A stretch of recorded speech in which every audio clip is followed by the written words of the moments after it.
life on Earth. And life on Earth, we can list the features. We know that it's carbon-based, one element out of the 100 plus that we know exist.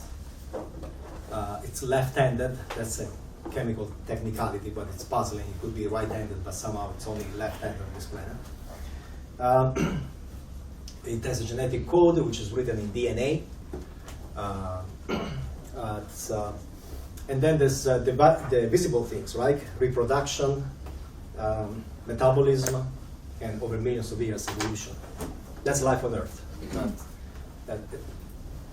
Then, if you remember, I had a few slides where I was discussing, well, if we find life on another planet, how do we know we found it?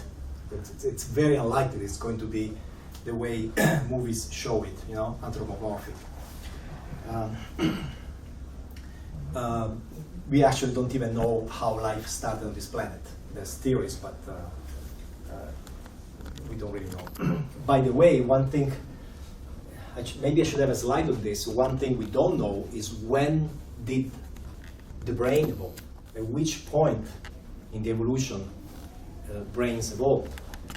Next year, my friend Lucia Jacobs is probably going to publish her book finally, and she claims to have a theory that it happened, the Cambrian explosion. Have you heard of the Cambrian explosion? And suddenly there's a lot more species appearing on Earth.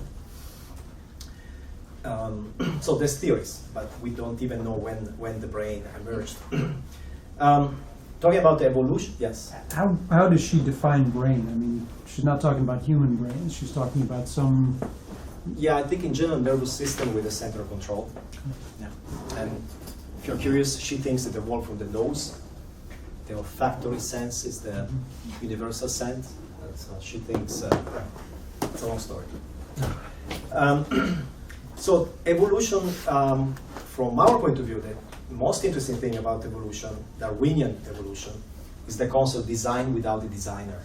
The idea that Darwin didn't write it this way, but indirectly, the model of evolution he came up with was that design can emerge spontaneously. And if you have mutation variation, variation if you think in Darwinian terms, mutation if you think in Mendelian terms, in terms of genes, and you have natural selection, these two things over millions of years create design, create animals, plants, animals, and so forth. And that's a powerful paradigm that today is used pretty much everywhere. And when we did the brain, we saw something similar. The connections in the brain adjust pretty much using the same kind of paradigm. The quote-unquote dogma of modern genetics is DNA, RNA, protein. It's a conversion that goes from DNA, which is base 4. It's 4 characters that specify the 20,000 genes, and that's not the number keeps shrinking. the genes of our genome. And then there's a conversion to protein through our RNA. Proteins are actually in base 20. Don't ask me why. That's how life works on this planet. There's a code in base 4, but then my body is in base 20. So there's some translation that happens there. It happens in the nucleus of the cell. That was the first thing to be understood relatively well. But of course, as with everything else, as we study the cell, we find more and more entities in there. And things that I hope I mentioned, one is the ribosome, which is where physically the protein is assembled. It's the mechanic shop of the cell. And maybe it's not that important, but for the point of view of this class, since today we're doing Turing machine, it turns out nature already invented the Turing machine before Turing. The ribosome is a Turing machine. And then I mentioned the cytoplasm and the cytoskeleton that keep the cell physically, structurally in place. And some scientists have been focusing on the proteins that form this thing. This protein forms microtubules, and that will come back next time when we discuss consciousness. And then at one point I mentioned inside the cell there's mitochondria, and this mitochondria has its own genome, so that has its own genes, has its own. We don't know if they are genes, but there's a string of things that is not our string. So we are physically invaded. Every single cell of the human body is invaded by this mitochondria that seems to have a different thing. And it's very important, by the way. I don't know if I mentioned it, but it has to do with the energy of the cell, ATP. You can Google it. That's mitochondria is very important for keeping our cells alive. And probably it has something to do with the fact that we die. From the conceptual point of view, philosophical, whatever you want to call it, one thing is one big discussion is about identity, and next time we're going to talk a lot about self and identity, and so for free will and so on. And of course, one thing that you have to face is the fact that you are not you. That so many cells of our body change over a year, and since we were a child, it's very unlikely that any cell is still the same. Parts of the body lose their cells every so many months. The brain has the longest lasting cells, the neurons. I don't know if 6-7 years, the life expectancy of a neuron. But over a lifetime, definitely, all of the cells, all the molecules, all the atoms that physically make your body are different from what they were years ago. So there's a big issue of identity. Are you still you? What does you mean? The other thing I mentioned briefly, we'll come back tonight, is the fact that physicists started talking about life. They realized that the physics that doesn't explain us is missing something that we know exists in the universe. And the first thing that physicists noticed was that there's a law of thermodynamics that we're going to discuss tonight, the second law of thermodynamics, that says entropy can never decrease.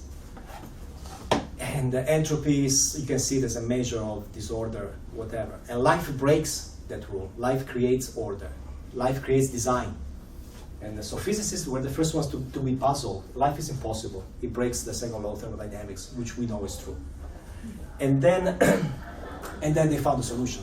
Right? So don't panic. There's a way out of it. And the way out of it is that the second law of thermodynamics applies to a closed system. Like if you close the door of this room, the entropy cannot decrease. But if there is a flow of energy matter through the system, then the system is not closed. And then it turns out that in specific circumstances, that system can increase entropy, can create order. And that's what we do. If you think a living organism does not exist in a vacuum. It's part of a system, starting from the cell, going all the way to the whole planet. And there's this flow of energy. So when you hear popular science talking about the flow of energy, like, yes, that's the essential thing. Without that thing, we would be physically impossible. So that's a concept to keep in mind. And so there still is a whole school of thought, ecological realism, that focuses on that. You are part of a flow. I said of energy, I talked about entropy. You can do all these things talking about information.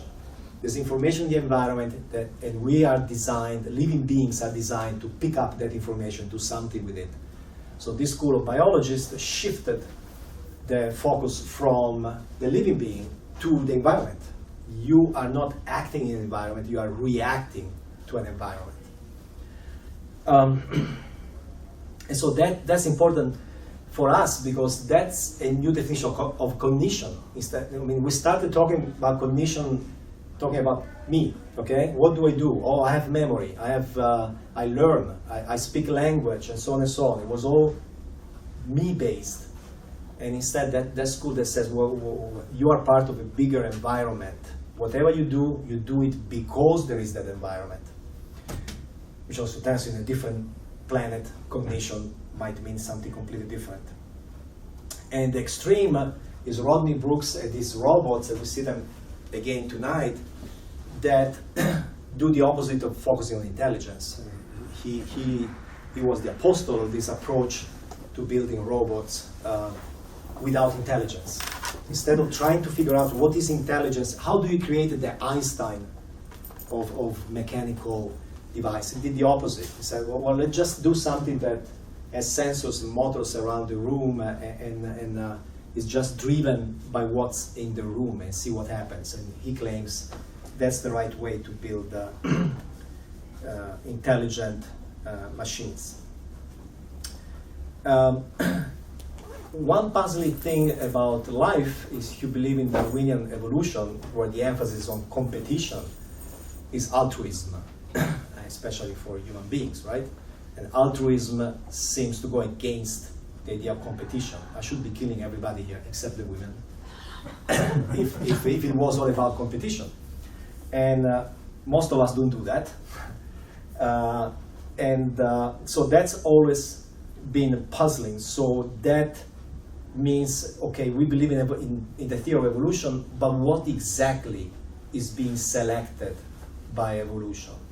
Maybe it's not the individual. So different theories. It could be that what is selected is the group. Being a group makes you stronger. So I have an interest that you survive because you will help me when something happens. It could be that it's the genes that want to survive. So my genes are actually also in my brother's body, same genes. So those genes want, number one, that I survive, but to some extent they also want my brother to survive. They want my nephew to survive. They want anybody. So my vested interest in the survival of somebody is proportional to how many genes we share. And so different theories of why we do altruism. And one thing goes back to mirror neurons that we studied, that we, and not only we, other animals too, physically can create theories of mind. Just by looking at Natasha, I can have a feeling of what she's thinking. And how does that happen? When we did brain, I mentioned the mirror neurons that they discovered in the 90s. So that's one hypothesis, that my brain physically creates a model of what's in Natasha's brain. Okay, whatever the reason is, we are very good at creating theories of mind. Little babies who cannot speak or whatever, they can already guess just from an expression, a gesture, what is going on. So we are programmed to try to understand others, and yeah. So even toys, even animals, and so on. So when I was talking about you are part of the system and so on, so there's theories that organisms, that one thing that helped evolution towards more and more complex living beings was the ability of living beings to merge, basically, endosymbiosis. And that would explain the mitochondria. So Lynn Margulis thinks the world is ruled by bacteria. We're just an offshoot of plan that bacteria have to rule the planet and live forever. And at the other extreme, you have those who think it's all about the genes. It's the selfish gene is the expression used by Dawkins.